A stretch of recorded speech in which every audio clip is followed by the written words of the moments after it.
Guys, kuning luto ulit tayo ng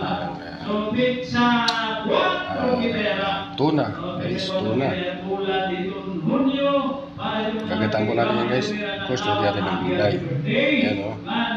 So, ano po guys ang ating isang pirasong tuna po yan. Isang pirasong tuna. Tapos, pichay po. Ito yung ating gata. Ayan. Lagyan natin ng mangga. Hilaw. Ayan o. Palasa daw, sabi nila. Gusto po nila yan. So may pang tayong sili na 5 piraso. Kasi walang luya eh. Walang luya. So ito yung ating pang timpla. So ang ating gagawin po guys, ay gagatan po natin yan. Para sa tanghalian. So kayo magluluto guys ng ginataan, yung kalimutan ang gulay sapagkat mahalaga po ng gulay. Yan, sili, luya, sibuyas. Wala lang tayo sa pera kaya hindi natin nabili ang mga ingredients. Pero pwede na po yan guys para makatipid tayo. Yan. So atin po munang babalatan ng ating mangga at saka natin ilalagay sa kaldero. Yan, kaya tune in lang kayo.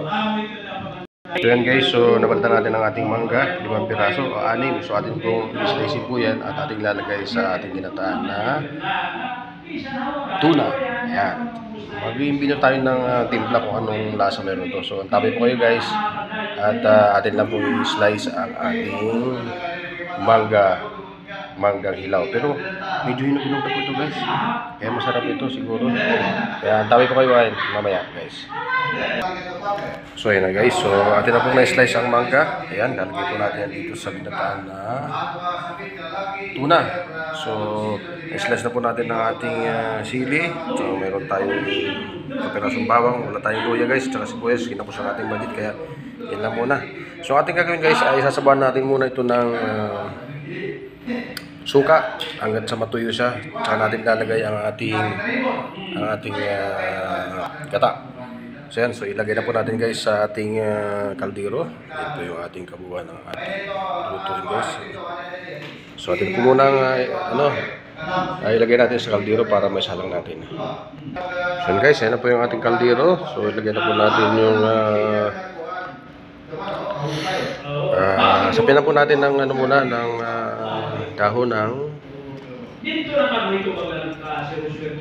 dahon ng ayan, pichay. Then lagyan natin ng kapirasong mangga. Ayan guys. Mukhang masarap ito Timan natin.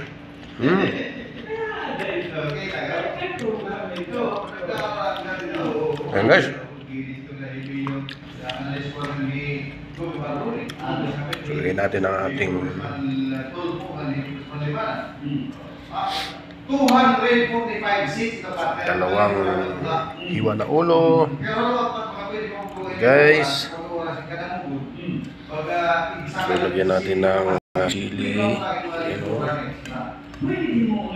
tapos lagyan natin ng bawang.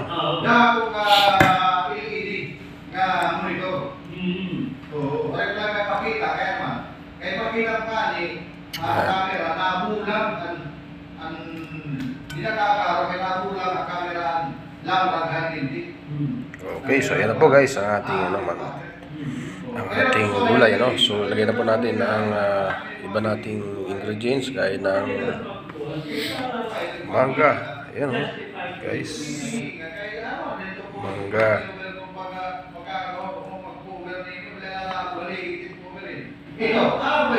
So tapos gagawin natin ngayon guys, ang ating sasabaw muna ay suka. Ayan. Pero bago lahat, lagyan natin muna ng asin. Suka lang muna tayong lalagay guys para maluto siya sa pamamagitan ng suka.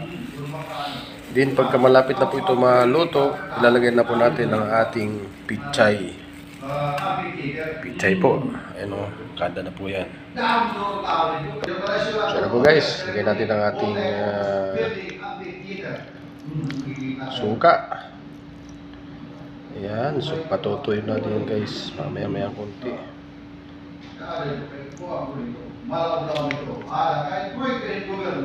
Ayan, so ganyan muna guys ang ating gagawin. So ating gagawin, ipapakakulo na natin ngayon. Mga 20 minutes ay kukulo na po yan. Then pag natuyo na po ang saka natin lalagay ang gata at saka yung pichay. At saka gawin natin yung pirasong mangga. Ayan, so ang tabi lang kayo guys. Huwag kayong kukurap. Ayan, oh.